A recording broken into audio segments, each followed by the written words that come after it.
So I played the original Thing game a few months ago for my channel as part of an ongoing series where I play every PS2 horror game, and I'll be honest with you, I was not into it. I didn't like the combat that relied on a brain-dead auto lock-on system that saw you mowing down tons of the same enemies over and over. I thought the infection system and squad-based mechanics were neat but not implemented very well. But beyond that, I felt like personally the game did not accurately represent the original film or its source material. What should have been, in my mind, a game about a slow burn paranoia in a kind of anarchic Silent Hill with aliens kind of way turned out to be something of a shallow, thoughtless, and frustrating experience that focused mainly on combat, and the combat it was focusing on was, even for the time, pretty shit.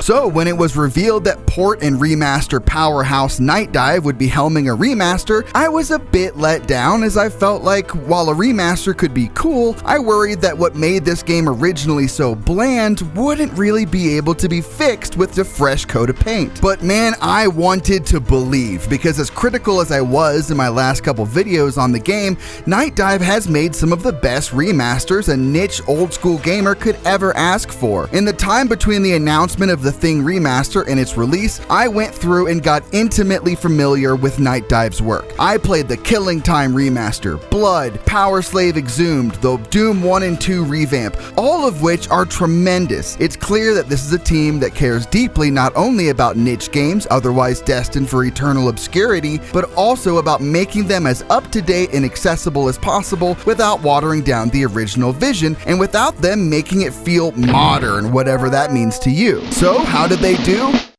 Definitely good. It's interesting. It's really complicated. Let's get into it. The first thing on everyone's mind is what's different. So let's tackle that first, starting with just how the game feels to play overall, which is absolutely an improvement. Default controls, although being essentially the same inputs, just feel a lot better. Movement especially feels much less slippery and more confident. I played through the game both on controller and mouse and keyboard, and while I found both to be really good, I personally think this game is much better experienced on keyboard and mouse. That's not to say console players will be at a loss, but for me personally, I just think KBM feels a little bit more natural when paired with this game's strafe-heavy movement system. The team did do some tweaking in terms of combat, not just in balancing, which we'll get into, but with the aggression of the dreaded auto-aim. One of the best improvements this game makes is the flamethrower, which no longer lights the empty ground in front of you on fire, causing unnecessary damage to the player. Graphics, of course, have been upgraded, with every texture being replaced with the original high-definition versions created by the original team before being downgraded for the original hardware, and they all look great. You've got a few solid visual customization options, which include enabling and disabling color grading, which I really like. I played through most of the game with the Nightdive color grading enabled to get the full vision, but if you're a little turned off by the kind of dark blue coat of paint it gives everything, you can always disable it and get closer to the original. As someone who plays a ton of old games, the graphics were never an issue for me, but the game does look great. Nightdive has always had a knack for upscaling and color grading old games in a way that really brings out the flavor of its source material, and that's no different here. I also really appreciate the inclusion of concept art and 3D renders they give you in the main menu. It's a really good touch. But we have to talk about the updates to the squad system, which is the system that made this original game so interesting. See, in the original, the whole idea is that you meet a bunch of NPCs, some of them might be infected, and the only way you can find out is if you either administer a blood test or just play the game and get surprised when one of your friends turns into a thing beast. It's not a bad idea, and for the time it was really impressive. You're also tasked with keeping them calm when they see something particularly gruesome,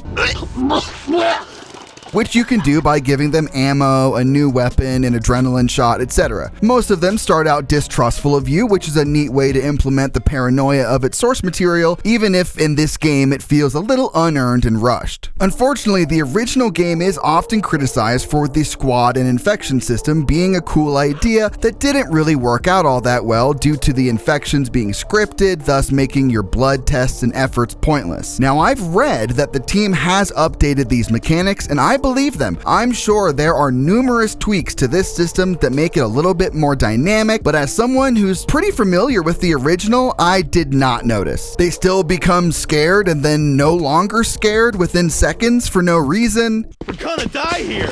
I'll pull it together. And all the same characters who get infected in the original get infected here. I mean, maybe a couple of them are different and I just didn't notice, but it doesn't feel different to me. And I'm not upset that the scripted infections are still here because they told us this would be the case leading up to the release, calling them legacy holdovers that they either couldn't or wouldn't be changing depending on which interview you read. But I can't help but feel a little annoyed at how they're presenting these changes now. For example, the Steam page states the following: Advanced Trust Fear interface adds a new level of interaction. How you influence your team's psychological state determines whether or not they will cooperate with you. 3/4 of that sentence was already true of the original. So all they've really said here that's new is this reference to Advanced Trust and Fear interface that adds a new level of interaction. What that entails, I'm not entirely sure. I've read that the team, quote, removed the scripted infections entirely, so maybe I'm crazy, but I feel like pretty much all the guys who turned in my playthrough were more or less the same guys that they were before. Take this guy for example, who always transforms right before you enter the first boss in the original game. I administered a blood test remembering that he always transforms just before the boss, and it was negative. So I'm like, okay, cool, damn, maybe these aren't scripted anymore. I walk to the boss arena and what do you know? Right on cue, homie goes full freak beast. So like, if that's not scripted, I'm just kind of at a loss for what they mean by this and what they consider scripted to be. Maybe more enemies are just more prone to change than others and you can avoid it by keeping them away from triggering events, but like in a game where even the medic freaks out when he sees gore and your squad is almost completely disposable even after dying or disappearing between levels without as much as a mention, I don't really see why anyone would care to go through all of that effort. The biggest change they've made here is found in a variety of quality of life improvements that do genuinely make this game a hell of a lot better. For example, in the original, they just pack on health kits early on in the game. They're just throwing them at you constantly in a way that makes you feel like they're always going to be doing that because they consistently did that for so long before suddenly throwing you through a gauntlet of bullshit levels with tons of infinitely spawning enemies towards the end of the game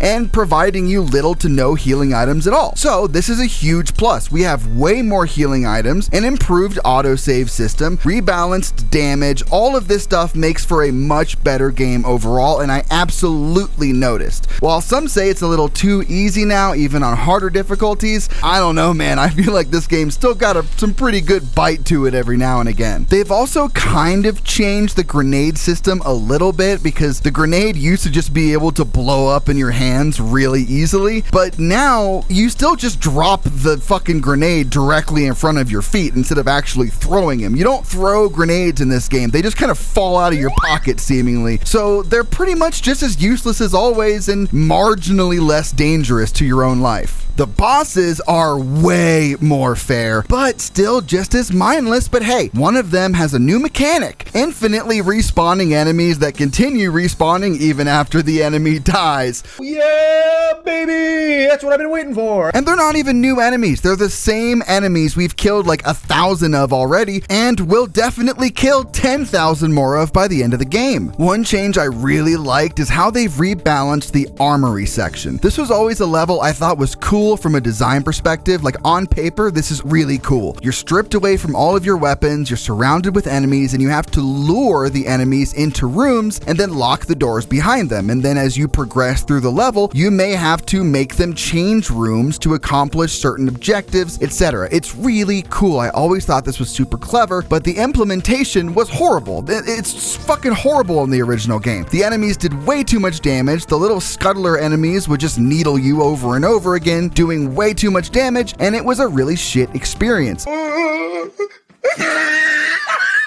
But all of that has been totally fixed here. This section is now really fun. It's my favorite level of the game, and it plays exactly how I wished it would have in the original. So those are the things that to me stick out as being the most obvious things that have been changed. Let's move on to what has not been changed. For one, this game still has no music, not even ambience or atmospheric drones, like fucking nothing.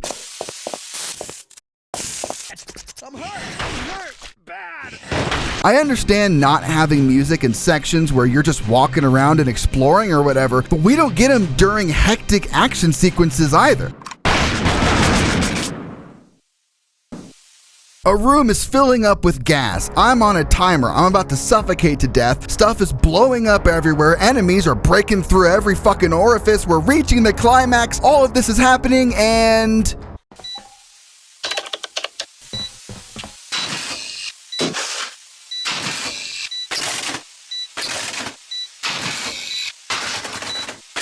How do you have a studio filled with unbelievably talented developers and not one of them has a fucking MIDI keyboard? Like, come on, man, give me something. Enemy and companion AI feels about as dopey as ever, which can make for some funny moments, like when there's a standoff against two NPCs who are convinced the other is infected, but it takes too long for the infected enemy to transform, resulting in this hilarious exchange where they get healed by a medic and thank them for healing them while pointing guns at each other. Oh, it's just a scratch. Thanks. All right, you pansy. Thanks. The fuck? Or this little funny soft lock where this guy tells you to open a door for him remotely, but if you don't open the door at the moment while he is running to it, he will just turn right back around, run back, and just stand next to you, just like forever. You can't trigger him to run back. That's where he lives now. You just have to reload the save. The squad also does not shut the fuck up. Man, this don't look good. Right, I'm okay. We're screwed. Which, if this system was a little bit better, would actually be great because you wouldn't have to look at your squad status to know if they're okay or not, or if they're about to freak out, because they'll tell you, but it doesn't work. So they're just constantly chirping. They're everywhere, man. I'll pull it together. I couldn't do it. Yes, sir. I'll pull it together. This mission is bullshit. Oh, we're gonna die here. It's all right. I'm fine. We got company. I'll pull it together. We got company. The story is obviously unchanged, something I really hate about this experience in comparison to the film, but it's a remaster, so it is what it is. I'm the only one on the team that speaks Norwegian. The combat is still, of course, mindless, not incentivizing the player to engage with it in any meaningful way.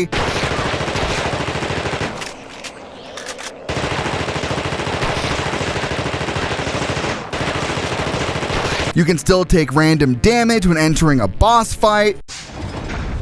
But hey, it's not all bad. Plenty of the good stuff is still here as well. For example, we still get the iconic Brady Bunch head bobs in the squad menu. You still get my favorite tutorial prompt of all time, which informs the player that as you play the game, you will be given objectives. Yeah, that makes sense. And of course, the voice acting in the opening cutscene that always makes me laugh.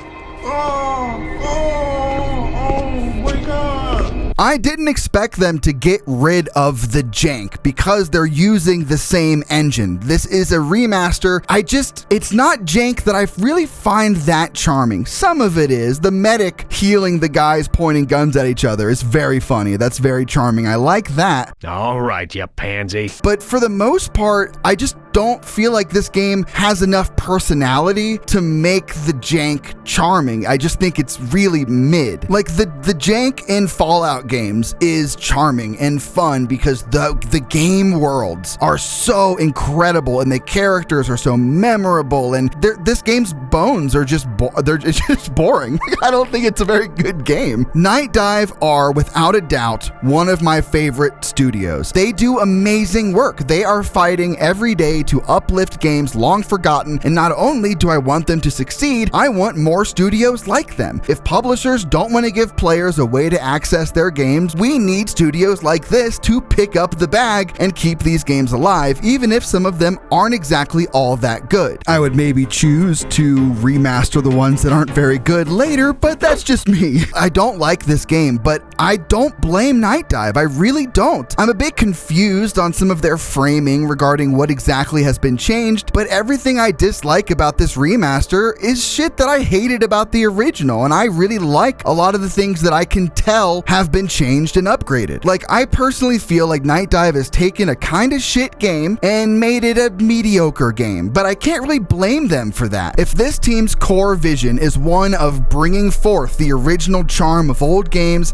in a way that improves the experience, and that's all, then great. More power to them. That's fucking incredible. I love that. I guess I just don't understand why this game was chosen and why it was chosen now. I've seen a lot of my comments on my coverage of this game telling me, bro, it's a remaster. It's a remaster. You don't know the difference between a remaster and a remake, you rube. And no, I do. That's my point. I didn't think a remaster would be worth it, and after playing it, I don't feel any differently. It looks better, it plays a little better, and it's more accessible as an experience, but it's essentially the same flawed mess as it always was, but with more health kits and better graphics. The game is sitting at a pretty steep $30, and while I wish nothing but the best to the folks at Nightdive, and I have spent quite a few dollars on their games, I definitely have to recommend holding off on this one for a little bit, at least until it goes on sale, because at the end of the day, this is just a rebalanced reskin that still only nets you about 6 hours of gameplay. And again, unless you're a huge fan, in which case, like, run and buy this game as soon as possible. But that is what I think. Thank you guys so much for watching. Please let me know what you think of the game in the comments. I really want to hear from more people